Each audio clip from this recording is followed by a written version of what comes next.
Vinod Shama Kund Radha Kund Govardhan Ki Jai. Jai. Davandam Ki Jai. Mayapur Ki Jai. Munamai Ki Jai. Gangamai Ki Jai. Bhakti Ki Jai. Tulasi Maharani Ki Jai. Jai. Veda Bhaktivinda Ki Jai.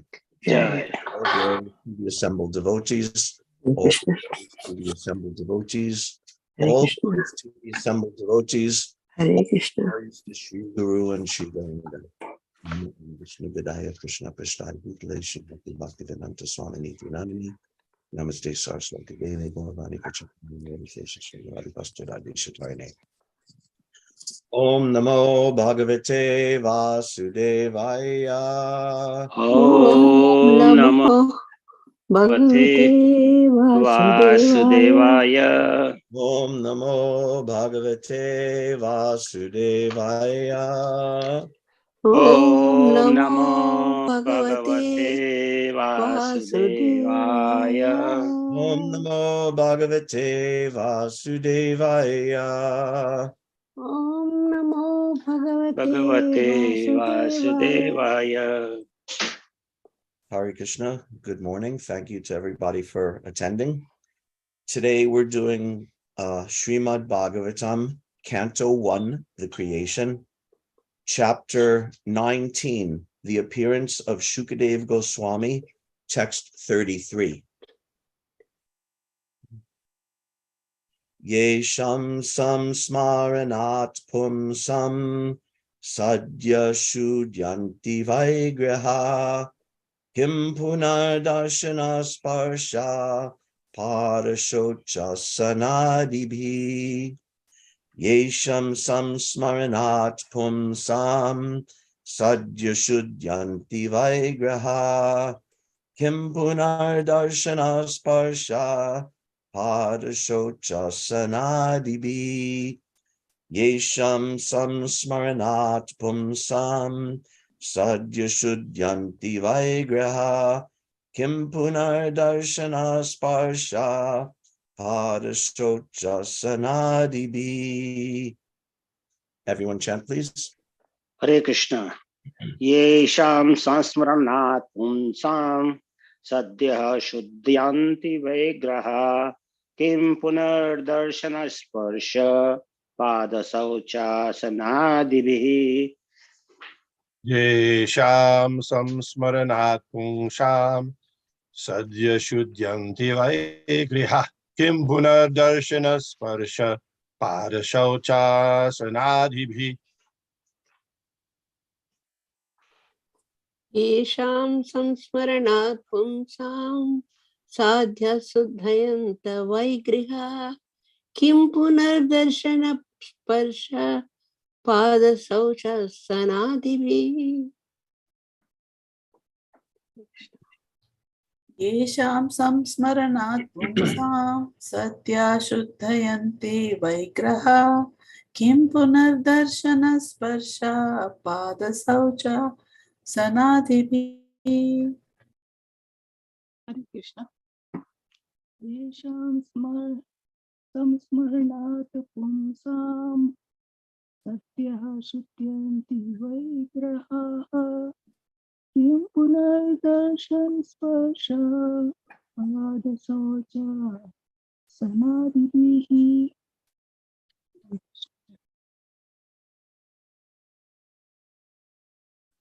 Anyone else? Okay, word for word translation. Yesham, of whom? Samsmaranat, by remembrance. Pumsam, of a person. Sadya, instantly. Shudyanti, cleanses. Vai, certainly. Griha, all houses. Kim, what? Puna, then. Darshana, meeting. Sparsha, touching.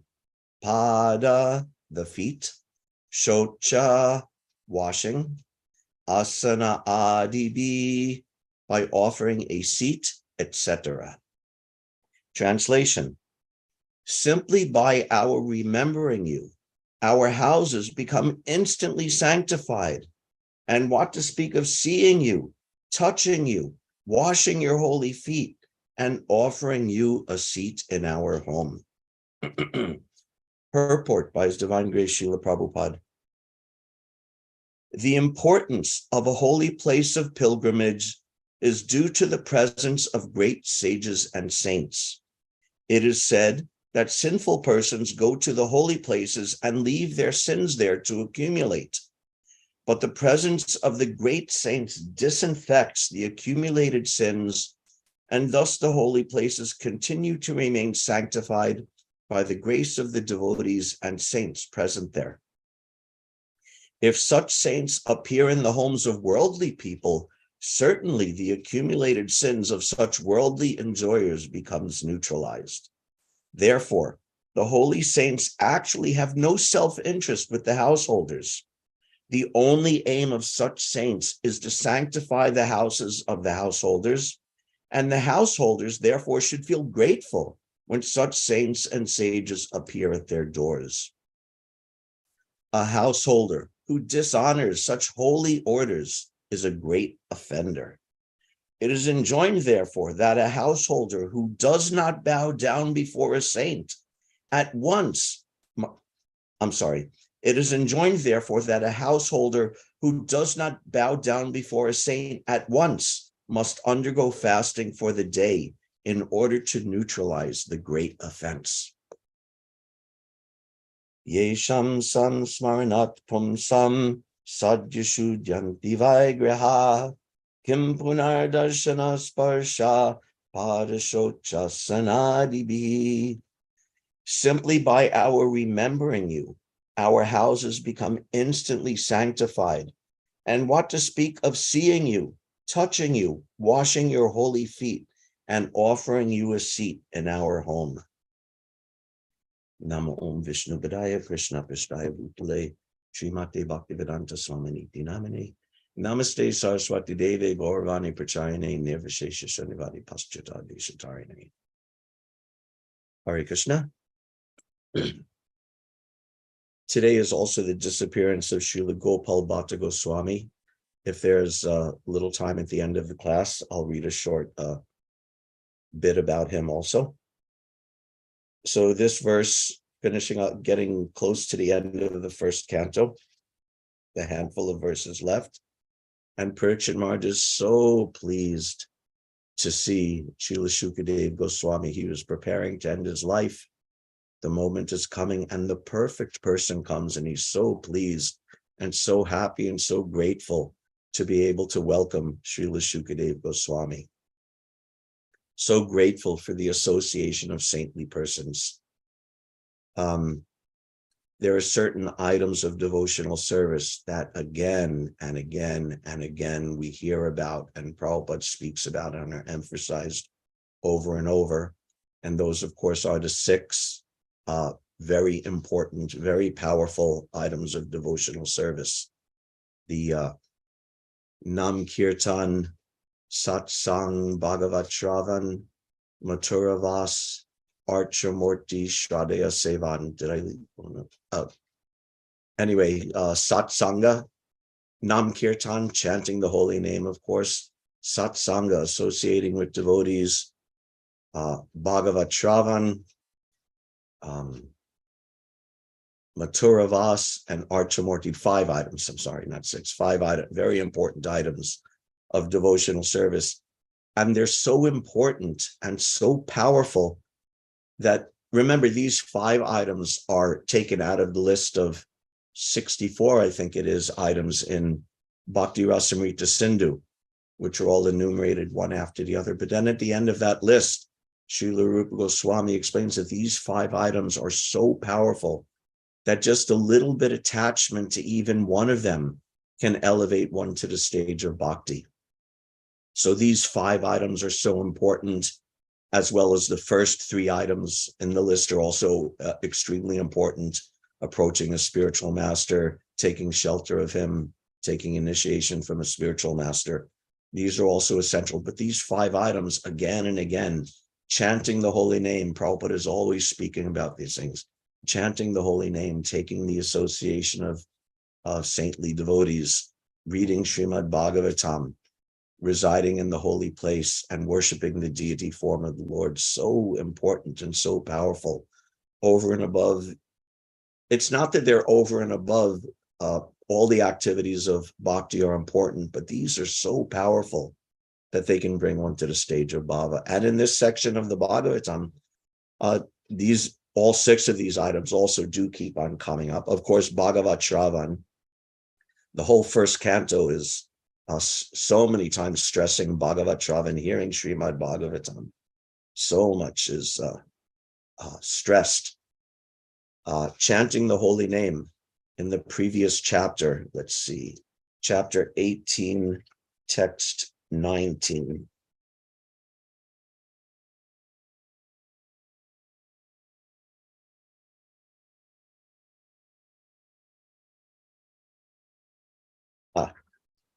Text 19. And what to speak of those who are under the direction of the great devotees, chanting the holy name of the unlimited, who has unlimited potency. The personality of Godhead, unlimited in potency and transcendental by attributes, is called the Ananta. So what to speak of those? How fortunate are those who are chanting the holy name of the unlimited Lord? So powerful. So important, stressing, chanting of the holy name, worshiping the deity. This is described at the beginning of the next canto, second canto, Parikshit Maharaj, and worshiping the deity, that even when he was a child, he was worshiping the deity and imitating worshiping the deity. This is from 2.3.15. Savai Bhagavato Raja, Pandeveyo Maharata, Bala Kridanakaya Kridan, Krishna Kridam Yaadade. Maharaj Parikshit, the grandson of the Pandavas, was from his very childhood a great devotee of the Lord. Even while playing with dolls, he used to worship Lord Krishna by imitating the worship of the family deity. Prabhupada says a few things in the purport. The Pandavas, all being devotees of the Lord, certainly venerated family deities in the royal palace for worship. Children who appear in such families, fortunately, generally imitate such worship of the deities, even in the way of childhood play. By the grace of Lord Sri Krishna, we had the chance of being born in a Vaishnava family. And in our childhood, we imitated the worship of Lord Krishna by imitating our father. And Prabhupada goes on explaining how he imitated the worship. He did his own Ratha Yatra, and his father would encourage him. So even in imitation, this deity worship is an essential part of devotional service, and particularly an essential activity of Grihastha life. And the holy places. Parikshit Maharaj, although his focus at the end of life, Shravane Parikshit Maharaj became perfect just by Shravana, but in preparation for that, he also went to the holy place. A few verses previous to today's, text 6.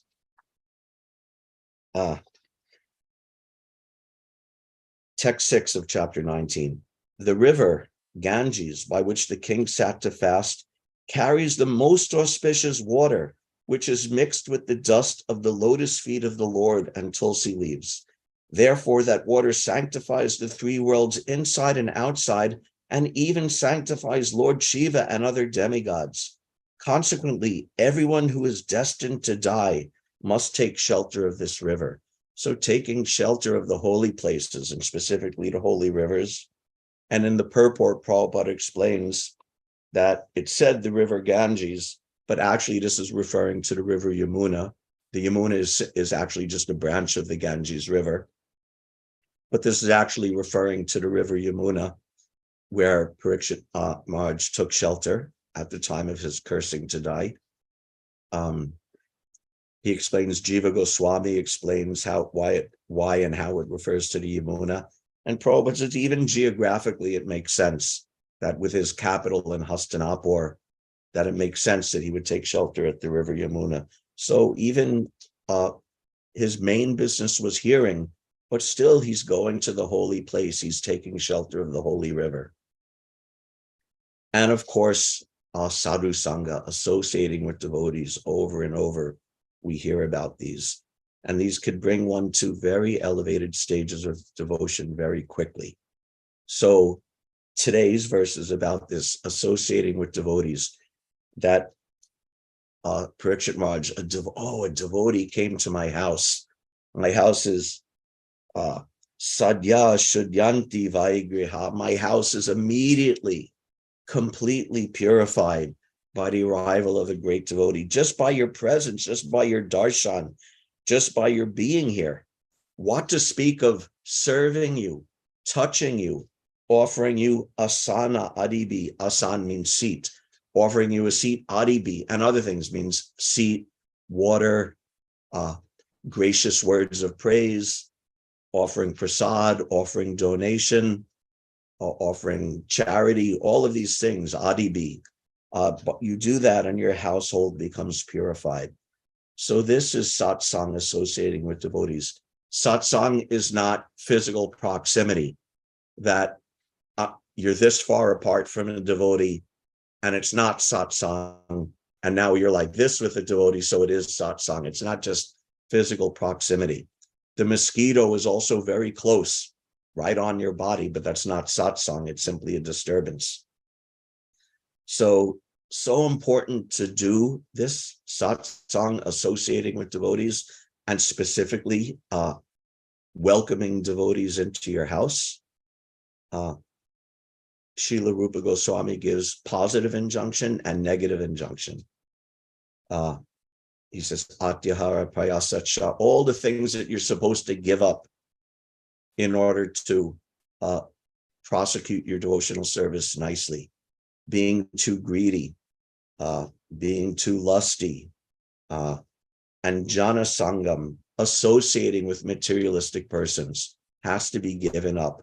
Sadbir bhakti vinashyati, that if you don't give up these things, you have to give them up, because these things, these 6 items, will vinashyati, completely destroy your devotional service. So this is the negative injunction. You give up this association, bad association. Then the positive injunction, what are the 6 positive things you do? Utsahan nischaya daryat tata karma pravartana sango tyagat sato vrite sadbir bhakti prasidyati. That all the positive things, being enthusiastic. Utsahan, being enthusiastic, being detached, behaving properly, having a proper livelihood, and associating with devotees, and giving up the association of non-devotees. These 6 items, sadbir, one is sadbir bhakti vinashyati. Vinash means completely destroy. And one means prasidyati, makes them perfect, completely perfect. So giving up bad association and accepting the association and following in the footsteps of saintly devotees. So once that principle is understood, okay, give up bad association, let me associate with devotees. How do I do that? Srila Rupa Goswami goes on, dadati pratigrinati, that you offer something to the devotee, some gift, some charity, something. Prabhupada said even you just offer a straw mat and a glass of water, if that's what you have.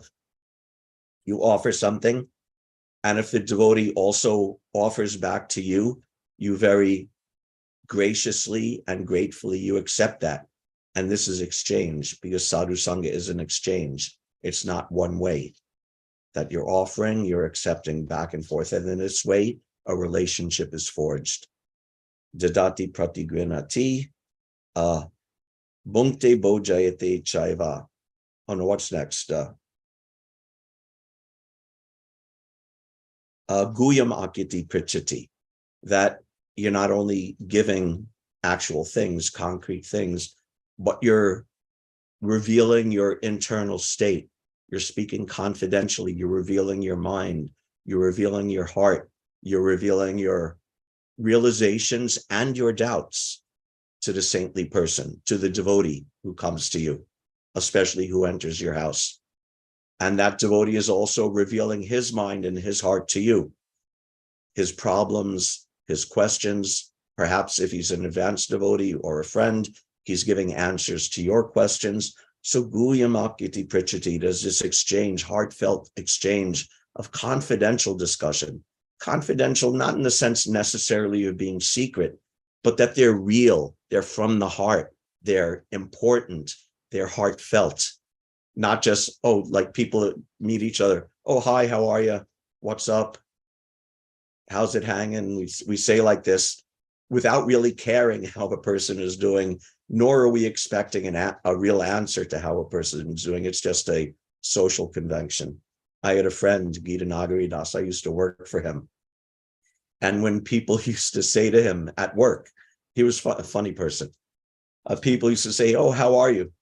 And he'd say, do you want the honest answer or do you want the polite answer? So generally we do the polite answer. Oh, I'm fine.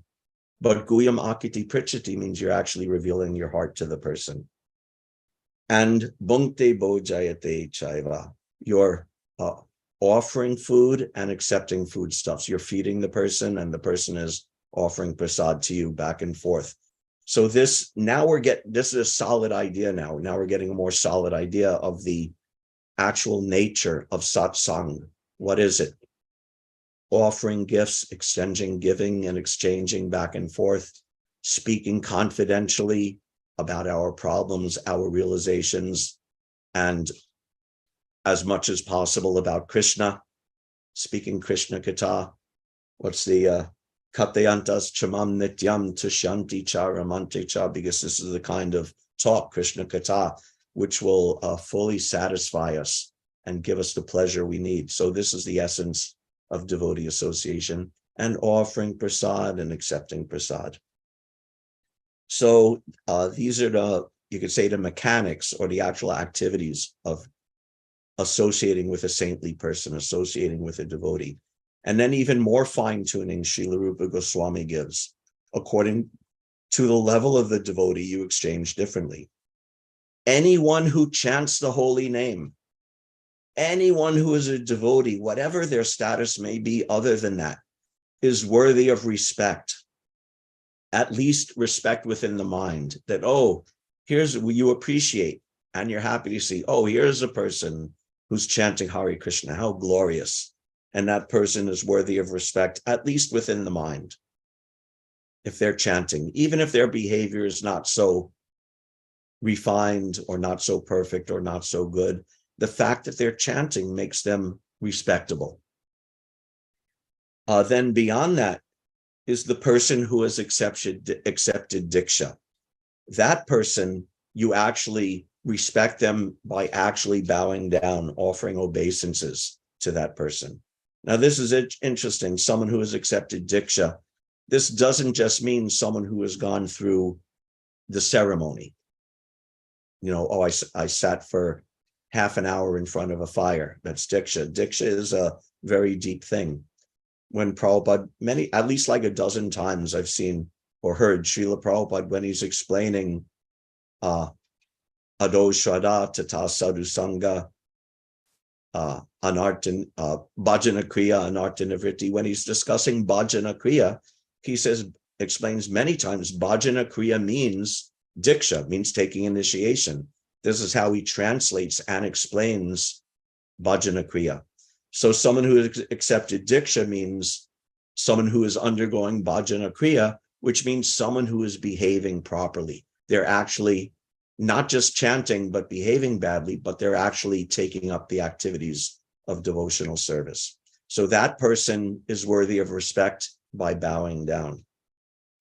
And Diksha, Srila Jiva Goswami also explains that the real meaning of Diksha is the transition from spiritual master to disciple of Divya Gyan, of transcendental knowledge. So offering respect to the person who has received Diksha also means by extension offering respect to that person who actually has knowledge and understanding of devotional service. So this kind of devotee who has accepted initiation and who is engaged in the activities of devotional service and who is studying and learning and preaching the science of devotional service, This person, we don't just respect within the mind, but we actually bow down at the feet of that person. And then the topmost person, even above that, Ananya, Anya Ninda, Adi Shunya Mridam, that person who has given up all other material considerations. And Anya Ninda Adi Shunya Ridam. Ninda means the tendency to criticize or blaspheme or to commit offenses. So Ninda Adi, the tendency to criticize and all the other bad things. Shunyam Ridyam. His heart is completely devoid of these evil tendencies. So that topmost devotee, you don't just mentally respect him, you don't just bow down before him, but you faithfully love and serve and hear from a person like that. So this is a case of Parikshit Maharaj. He has the darshan of such a person, and he's not technically in his home, he's on the bank of the river, but he was still king. So I'm accepting you into my kingdom, into my household, into my house. And he said that person can immediately purify the entire household, because a grihasta, his household is often based on so many unpalatable, unspiritual things. Prabhupada gives the example of the holy places, that the holy places purify one of sins, but the holy places themselves are purified by the presence of saintly persons. That's why it's also said in the 10th canto, what's that?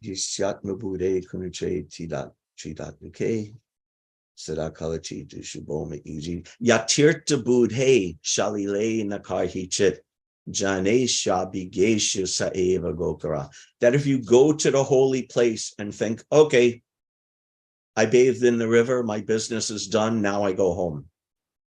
This is not going to a holy place. This is not worshiping a holy place.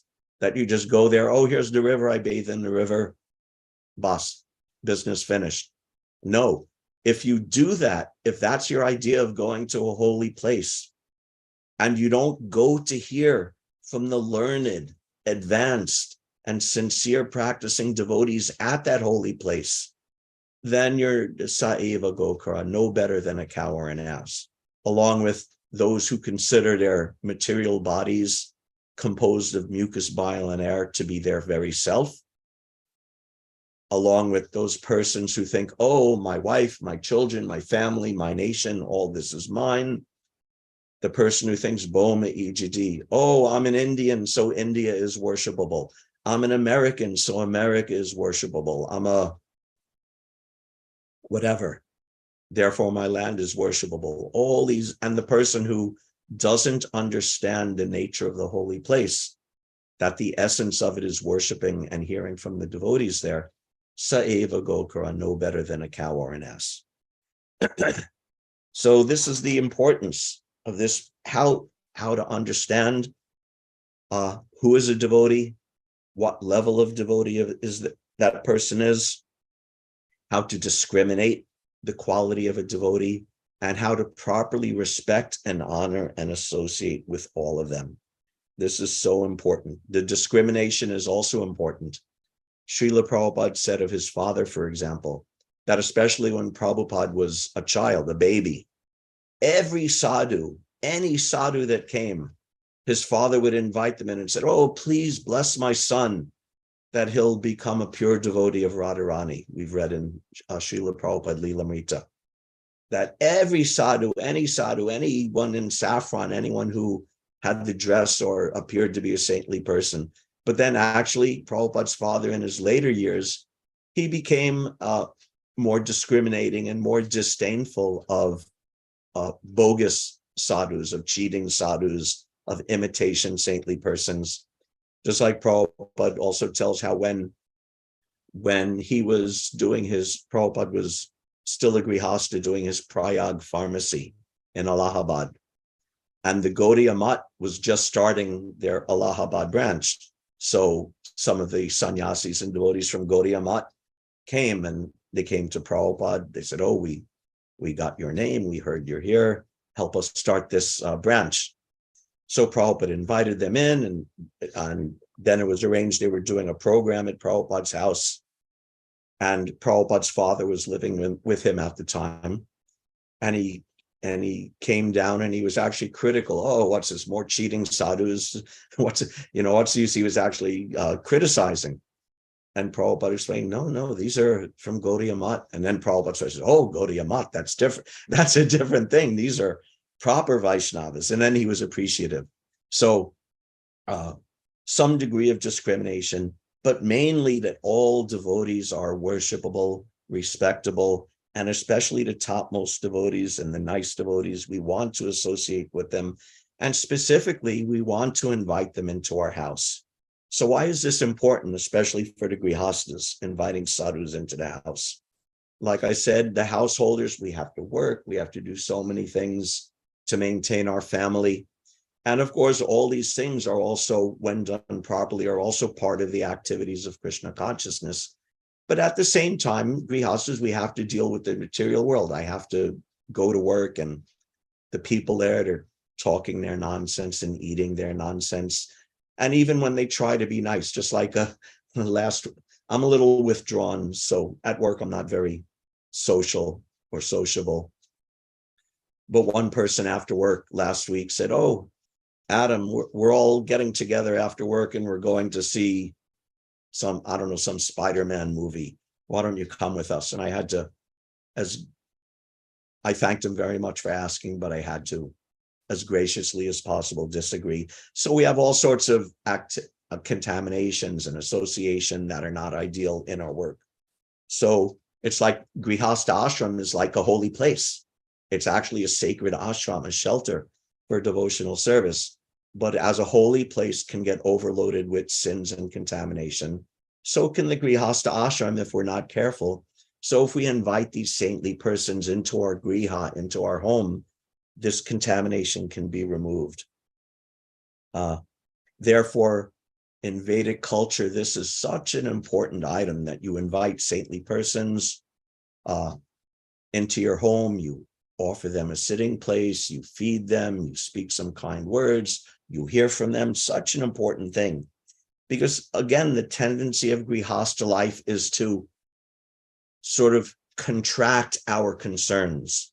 That, oh, what is my concern? My wife, my children. In extended families, you may include cousins and grandparents, but in America, there's practically none of that. We have what's called the nuclear family, that the husband and wife and one or two kids, and that's your whole circle of concern, and you can't devote any time or energy to the world outside of that. So this habit, this this cultural situation of inviting saintly persons in your home helps to break that tendency, that you're opening up your house. Also, just like there's the old tradition that before you take prasad, you go out to your door, open the door and call out 3 times, if anyone wants prasad, come and take. So this is a way of, instead of constricting your heart and constricting your circle of concern, it's a way of expanding your heart and expanding your circle of concern. So this is very important for the grihastas, that if you have a house, if you have a little extra space, if you have a little extra food, you invite a saintly person. If you have a little extra money, you give them a donation, you do something for them in your house to counteract that. Because every ashram has its beauty and every ashram also has its pitfalls. Just like the sannyasi ashram is so beautiful and renounced and devoted to preaching and devoted to studying. But there's also, just like grihastha ashram has tendencies, there's also possible negative tendencies in sannyasa ashram. That, oh, everyone's bowing down to me, everyone's giving me food, everyone's giving me money, everyone's giving me gifts. If a person is not careful, that can give a twisted mentality.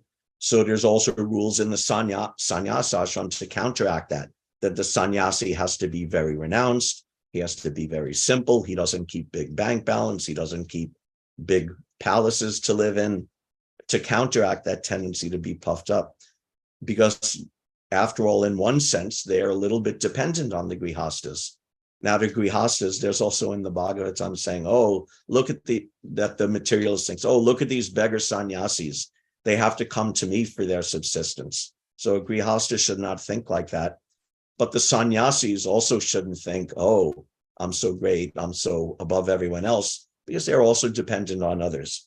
But anyway, aside from that, this is how for the grihastas, we open up our hearts, we open up our lives and our concerns, and we purify our family by inviting saintly persons into our house. So I'm going to tell stories for the rest of this class, my personal experience with this. I've been living in Philly now in rented places, now in the temple. Before this, I was living in an apartment rented from another devotee. So I haven't been able to do it in a long time, but back when I was living in Gita Nagari and had my own house, it was such a fun thing and such a pleasure to invite devotees to my house and offer them prasad and talk to them. I'll give a few examples of in my life, how that's happened, when that's happened, and what I learned from it. One example was His Holiness Bhakti Tirtha Maharaj. Such a wonderful devotee and sannyasi and preacher. On a personal level, I will admit I had some differences of opinions with him on different things, but more than once, 2 or 3 times, I invited him to my house for prasad. And because of that, despite whatever little differences of opinion, we developed a nice relationship. And I was actually so fond of him, and he was always so friendly to me. And, even he would come over and we would joke. One time him and Chandramauli Maharaj came for lunch. And so nice that normally if you disagree with someone, you'll immediately think, oh, I disagree with him. This person's a nonsense or bad, or I don't want to associate with him.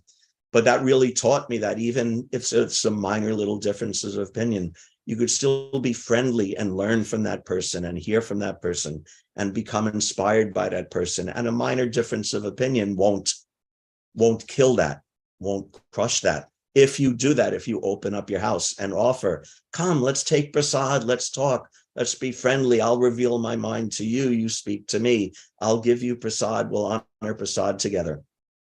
Actually, it's almost possible to be angry at someone when you're honoring nice prasad together. Almost impossible. So that's one instance. Another example, also at Gita Nagari, was His Holiness Bhakti True Swami. I only remember the one time he came to Gita Nagari just for one day. And I remember I was very excited. I had arranged for him to come over for prasad at my house. I had always liked him. I liked his classes, and he just seemed so nice. And the day he was coming was the day after Ekadasi. So I thought, oh, it's the day after Ekadasi. I'm going to make fancy prasad, lots of grains and dal. And I think I made a sabji with dal badas in it. And a bit, I tried to make as much as possible, a big feast. I tried, because he's Bengali background, I tried to throw in a couple of Bengali preparations and a big feast. And I thought, oh, day after Ekadasi, he's really going to be into it. So he comes for prasad and he says, oh, by the way, where I came from, somewhere else in the United States, in a different time zone, yesterday was not Ekadasi, but today's Ekadasi. So because I was in that time zone and I didn't follow Ekadasi yesterday, even though here in Gita Nagari, it's not Ekadasi today, so I'm following Ekadasi today. And, my face fell. And he said, but what could I do? Out of everything I made, I think there was like maybe one sabji or a sabji and a salad that were suitable for Ekadasi. So I had made this big thing, and he wasn't going to eat any of it. So I was so saddened, so disappointed. But he was so gracious about it that he took the little bit that I was able to offer him and ate. And then we spent a long time just talking, and just like, he was so friendly and so nice and instructing me. And he gave me an instruction, an explanation and an instruction that to this day is so dear to my heart. I think I brought it up in class before also. So important to me in how I relate to devotees and how I view ISKCON and how I appreciate ISKCON, Srila Prabhupada's movement. He was explaining after Prasad how all devotees, just like I said, all devotees are worthy of respect, even those who chant, but their behavior may not be very good. So he's explaining like that all devotees, some, they may fall down, they may have difficulties. We don't know what their situation is, but we should always be humble. We should always be friendly and welcoming all these devotees, including them in ISKCON. They shouldn't be excluded. He said, we don't know that a devotee may appear very low, but his sadhana is on a big upward swing. Or a devotee may appear very, very high, but we don't know, but his sadhana and his behavior is on a downward swing. So we don't know where a person is, what to speak of in this life, even from life to life. We don't know what people have been through. So we should always be loving and friendly and accepting, accept everyone into ISKCON and encourage everyone. And then he stopped and he said, but the exception is if someone is offensive to devotees, harming devotees, or harming the integrity of Srila Prabhupada's ISKCON movement. For the sake of protecting ISKCON's movement, we may have to exclude, we may have to separate. But otherwise, general rule is that everyone is welcome. So that instruction meant so much to me that now, I don't even know, 20 something years later, I remember that all the time. I remember that instruction and how gracious, not just the particular instruction, but he was so gracious. Another example is one time Dinabandhu Prabhu came to my house. Everyone knows Dinabandhu from Vrindavan, right?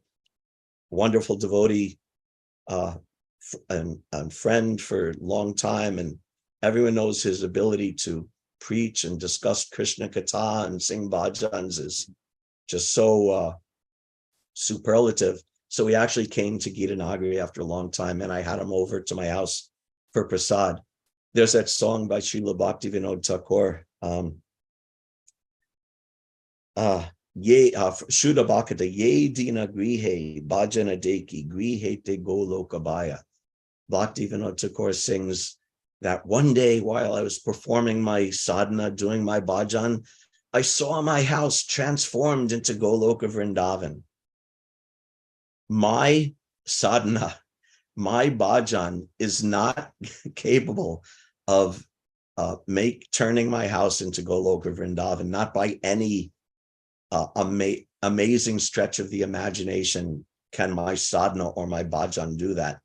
But Dinabandhu coming to my house and honoring prasad and talking to me and talking about Vrindavan, that made me see my house is transformed into Goloka Vrindavan. What I couldn't do myself, what I am still incapable of doing myself, his presence there was able to do, because he's so in love with Vrindavan. He's so full of the nectar and stories and mood and pastimes of Vrindavan that when he comes, then I'm able to see that something. This is also the beauty of sadhu sangha, something that we're maybe not able to really appreciate on our own strength or on our own energy. In the association with a loving and qualified devotee, it lifts us beyond our usual limits, and we're able to see things like that. Another one, this is actually the very first time after I got married as a grihasta, the very first time I had devotees in my house. Before there was the VIHE and the MIHE, the Vrindavan Institute of Higher Education, which is now a big thing, teaching courses in Vrindavan. Before that was instituted in Vrindavan and then later in Mayapur, in America, Brajabihari and a few other devotees were doing a trial run, like an experimental run of it at Gita Nagari. This is going back more than, at least 25 years. So they were, so a couple of times a year, they would bring, advanced devotees, preachers to Gita Nagari and put on these very intense, like 1 or 2 week long courses. And they were very intellectual and academic and beautiful courses. They were so wonderful. I still have fond memories of them. So at the first one, I invited all of the teachers to my house. I had actually only been married maybe a few months. So my wife and I, we invited all these devotees. Let's see, I'm trying to remember. Krishna Kshetra. At the time, he was Krishna Kshetra Prabhu. Now he's sannyasi. Romapad Maharaj, Ravindra Swarup Prabhu, Jayadvaita Swami, Gopi Pranadhana Prabhu, 5 or 6 persons, and had a big feast and offered them prasad. And I didn't get any instructions from it, but it was so fun and warm, and everyone was having a good time. And it was all made from nice, actually Gitanagari grown produce. Produce was 99% of the feast. And they were loving the prasad, and they were laughing and joking and having a good time. And I felt so blessed to be able to facilitate this. Actually, after everyone ate a lot and everyone was full and sort of leaning back in their seats after finishing prasad, but Jayadvaita Maharaj still had like half a plate left. He was eating slowly. And all the other devotees, all of his godbrothers were teasing him. Oh, you're taking so long to eat. You're so slow. And then one, I think maybe it was Ravindra Swarup Prabhu, said to him, you're supposed to eat a lot so that your stomach stretches, so that you could hold more, then you could eat faster. And Jayadvaita Maharaj, he like folds his palms. He goes, I'm trying. So it's such a beautiful, warm and funny and friendly thing. And, these devotees who are, way, way above me, but they were there just like friends, just like in a friendly way. And it was such a beautiful experience for me, and hopefully they enjoyed it too. And then I'll give one final one. This is not with big guns, but this is with my good friend Jai Gopal Das. He lives in Alachua now. He was my neighbor in Gitanagari. He was also the only other devotee there at the time who was living off the grid like me and pursuing some simple living. So he was very good friends with me. His 2 kids were also good friends with my son, Vraja Krishna. So we had a friendly relationship. And one time we invited them over, their family over prasad at my house. And we were eating, we had prasad, and we also had sweet corn from my garden. And we ate up all the sweet corn I made, and everyone still wanted more. So I ran out into the garden and I picked all the sweet corn that was left in my garden. I just raided the whole patch and took it and boiled it and served it out. And we ate more and more. And it was just such a warm, friendly thing, and it, we already had a friendly relationship, but cementing a friendly relationship, that offering prasad, accepting prasad, speaking confidentially, developing a close friendship like this. And I'll give one final story. Srila Prabhupada, of course, after he started ISKCON, Prabhupada would generally stay at his temples. More in other countries. In India, he would sometimes stay at people's homes. But actually, Prabhupada's history, a lot of it is tied up with people who were willing to open up their homes to Srila Prabhupada. ISKCON started partly because Sally Agarwal was willing to open up her home. The Agarwal family was willing to open up their home to Srila Prabhupada and host him as a guest. Actually, the Agarwals were not really even expecting him to come.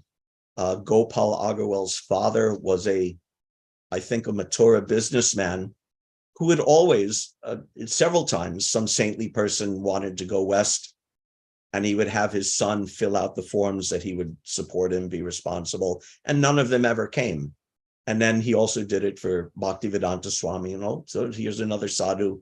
I'm doing this because my father said, but he'll also never come. But he came.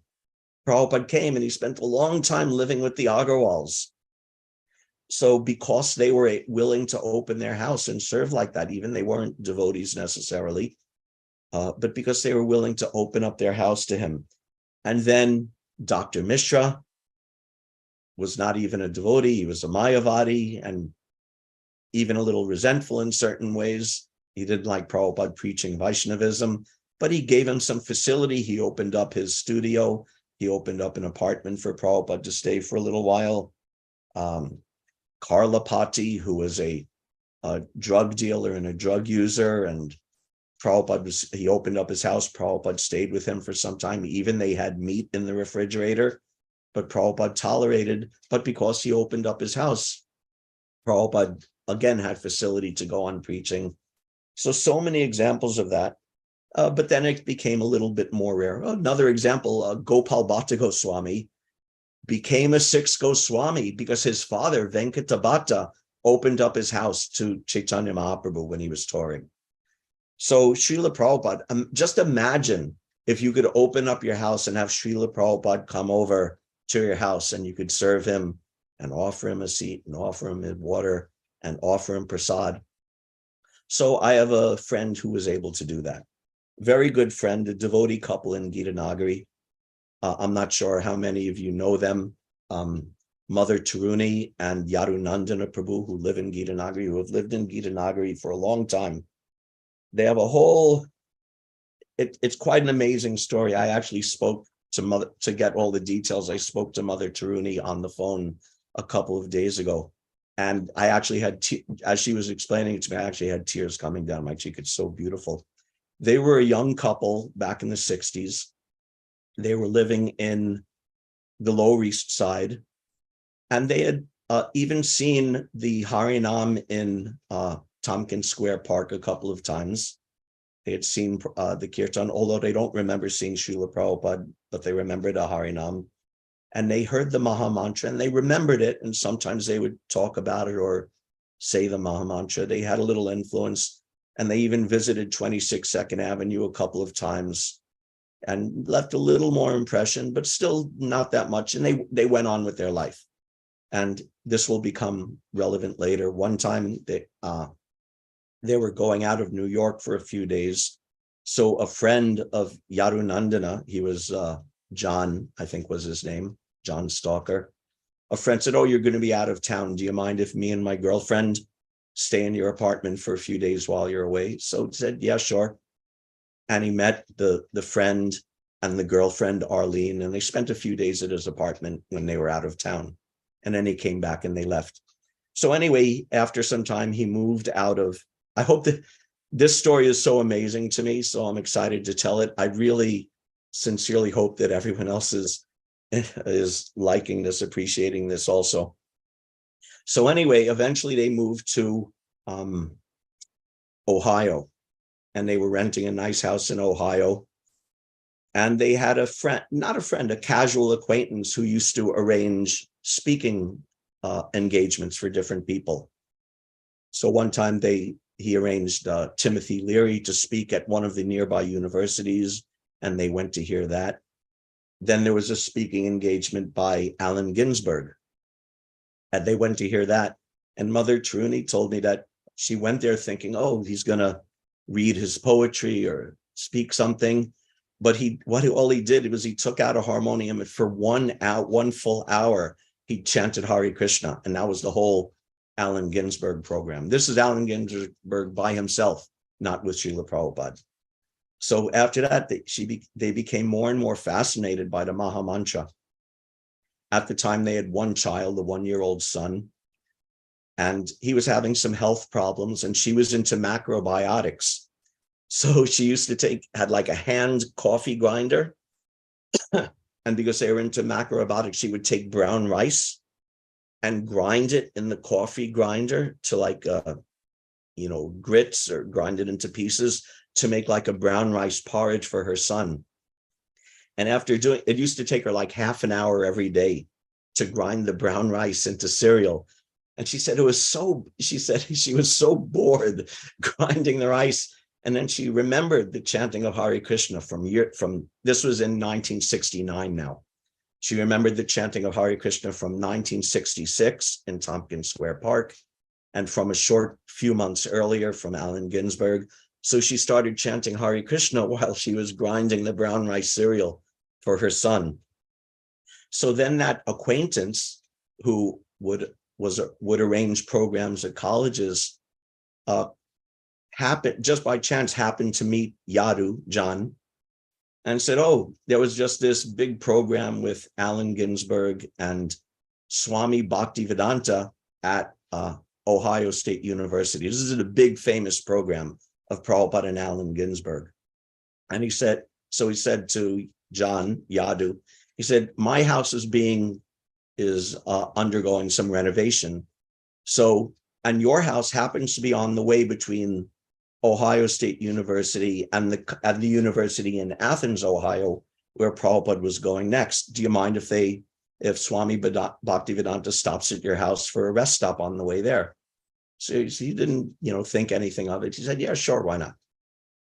So the next day, when they were supposed to come, actually, the devotees contacted Taruni and said, okay, no onions, gave the prasad list, no onions and garlic, no brown rice, only white rice, don't make brown rice. We gave her a few things. So she was into macrobiotics and had her own way. So even though the devotees said she made a big pot of brown rice, and even though the devotees said she made a vegetable of carrots and onions, and she also made a big bowl of fruit salad. So anyway, the next day came and she was inside preparing in the kitchen, and Yadu was out in the yard, and he saw a car drive by with Srila Prabhupada and Kirtanananda and Hayagriva, and it just drove by your house and went past. And then another car came, a Volkswagen minivan full of like 7 devotees, and they stopped and pulled over, and all the devotees piled out. And one of the devotees, a lady, looked and said, hey, you're John Stalker. And John looks at her and says, oh, it's Arlene from New York. That was the girl that when he had lent his apartment to the man and his boyfriend, that was Arlene. Now she was Arundhati. So that was one sort of coincidence or synchronicity, that they already had some acquaintance. And then finally, the other car with Prabhupada realized they had passed and turned around and came back. And Prabhupada came out, and Prabhupada and all the devotees were sitting on the lawn of the house. And Taruni was inside getting the food ready. The devotees wouldn't let her serve the brown rice and the vegetable with onions in it. So she brought out bowls of fruit salad. And she says, it's so beautiful. She expressed how when she walked out of her house and saw Prabhupada there for the first time, she said simultaneously, she felt like she was like so just enlivened and in ecstasy and elevated that she almost felt like she was going to fly into the sky. But at the same time, she felt so humble and so embarrassed that she at the same time felt like she was going to sink into the ground. So this was her ecstasy of the first time seeing Srila Prabhupada. So they all had bowls of fruit salad. Prabhupada took some. Then afterwards, Srila Prabhupada went inside to use the bathroom and wash up. And after he came out, he sat in their living room, which was a big, large, spacious living room, but with almost nothing in it. There was just a rocking chair and a few cushions on the floor, and Prabhupada was sitting there relaxing. And he said to Taruni, he said, this is very nice. A devotee does not need so much furniture. He does not need many couches, except he said couches, apparently having seen the word, but not knowing exactly how to pronounce it. Devotee does not need many couches. So he was appreciating. They were not devotees. They just had a little contact here and there. But at that moment, both of them, having the association of Prabhupada, and she said he didn't speak much more, and she doesn't remember much more of what he spoke. It was not an organized program. It was basically just a rest stop on the way from one preaching program to another. So when they were leaving for the program, Arundhati said, come with us. Come with us to Athens for the program, Prabhupada speaking. So they both got in the minivan with them and went to Athens, heard Prabhupada speak. Taruni said the couple of times she saw Prabhupada at 26 2nd Avenue, she couldn't really understand his English very well, but now she was able to follow him and understand him clearly enough. And she heard him speak. And then afterwards, Prabhupada left with Kirtanananda and Hayagriva. And Arundhati and the other devotees said, oh, we're going to do Harinam here on the campus. Why don't you join us? So that was also their first time. They had both been chanting a little bit, as I described, but this was their first time doing Sankirtan. And it was just like in this one few hours, really, their whole life was transformed with Sankirtan and seeing Srila Prabhupada and receiving an instruction. And from that time, they became very, very quickly so devoted to Krishna consciousness that they started, especially Yadu, started visiting the Columbus temple, which was the nearest temple to them, and taking part in it. And at the time they thought, oh, well, Srila Prabhupada, he lives in New Vrindavan, so he's always there. He's always there in New Vrindavan. And then one day they came to the Columbus temple and he said, oh, in just a few weeks, Srila Prabhupada's leaving. He's going somewhere. I don't remember where he was going, somewhere else in the country, or maybe even to India or to Europe. This was 1969. Srila Prabhupada's going to be leaving. You should come to New Vrindavan. You should get initiated before he leaves. So, and this was literally just a few weeks, a couple of months that they'd been involved in Krishna consciousness. So they went to New Vrindavan.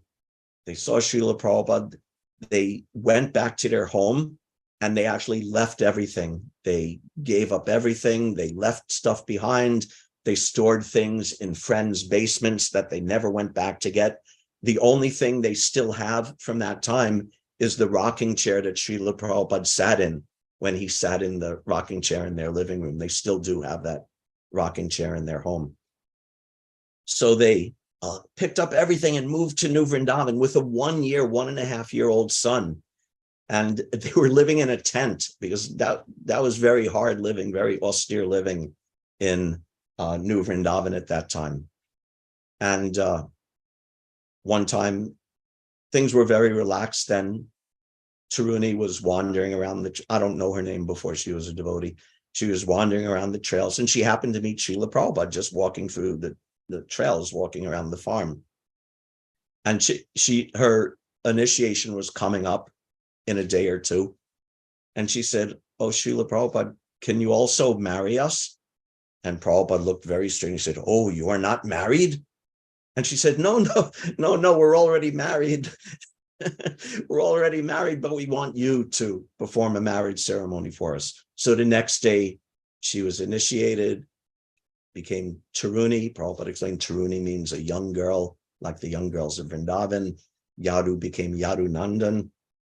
Actually, to this day, my wife still sometimes calls their whole family the Yadu dynasty because their family, so many nice devotees in their family. And my next door neighbor in Gitanagari was their daughter and her husband and all their children. And their grandson, Abai, was my son's best friend growing up. Anyway, so she got initiated and they did a marriage ceremony. She put on a sari and they put gopi dots on her. At that time, putting on a sari meant going to the store and buying 5 yards of cloth off a roll because there were no saris. So they got married, they got initiated, they were living there. And then Srila Prabhupada left. Yadu wanted to go with them to the airport, but couldn't because he's a very expert, competent person, especially in construction. So he was engaged in service. But Taruni went with her little son to the airport to see Srila Prabhupada off. And they're sitting in the airport waiting. And her son, actually Prabhupada said about her son, I don't know what his name was at first, but Prabhupada said, you should name him Sanat Kumar because he looks just like the original Sanat Kumar.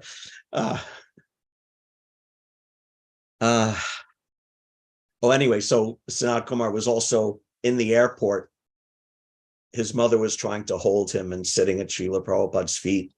And he would always escape and then run away, run down the corridors of the airport, and Taruni would have to run, chase after him and bring him back.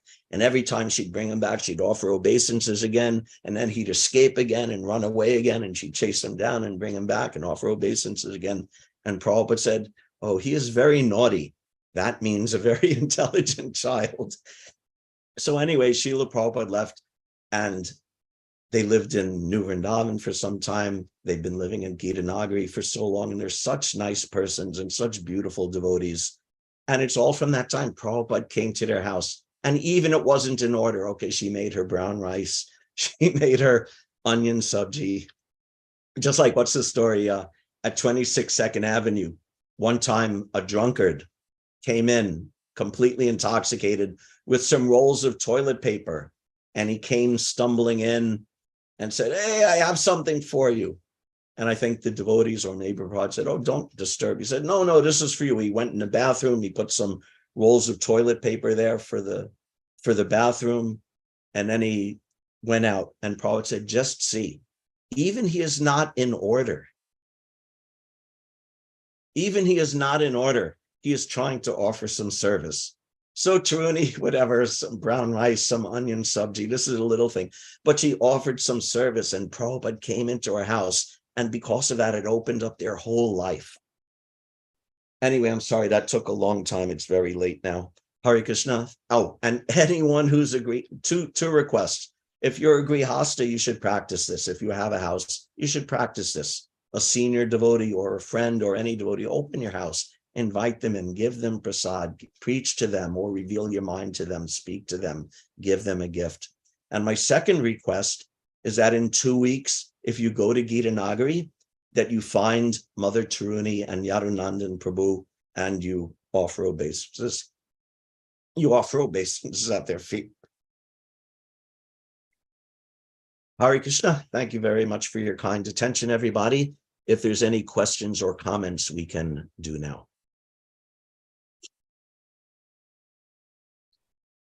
Hare Krishna, Prabhu. It was so nice to hear all of this story, Prabhu. It's so nice. We should do that, like how you say, like open up the house for senior devotees so they can bless us. Yes. So nice, Prabhu. Last time we met our Guru Maharaj in Atlanta, like not last month. So so when we have a little time to spoke to him, so he was saying like, what am I trying to say? Then like I forget everything. Then I just said to him, I saw a dream with him, like he was putting his feet on my forehead, that I was saying, and he was wondering what am I saying. And then my Prabhuji came up to me and he was saying, Guru Maharaj, we just having a dream that you come to our home one day. Then he was asking another Prabhu, where are they living? Then we said Shukada Prabhu was there. So he was saying they live like 10 minutes in close to my house. So he was we were asking him to come once in my house. Very nice. Very happy, Prabhu, if he come actually. Right. Anything else, Hare. question or comment? Thank you So very much, Prabhu. Yeah, go ahead, Mataji. You said, Prabhu, like, what is the Mataji name? I really don't understand the name. Jadunandan Prabhu and Taruni? Yes, what about them? Yeah, Taruni is her name, and Yadunandan is her husband. Okay, Prabhu. And they live at Gitanagri, so they should be at Rathiacha. And they also have, like I said, her son lives there with his wife, and her daughter lives there as my former next door neighbor in Gitanagri with her husband. They have a big family and kids and grandkids and all such nice people and nice devotees. Thank you, Prabhu. Hare Krishna. Hare Krishna. As you were Any other speaking discussion? about them, I was thinking not only pay obeisances at their feet, but also, see if we can go pay obeisances to that rocking chair. That is, when you see that.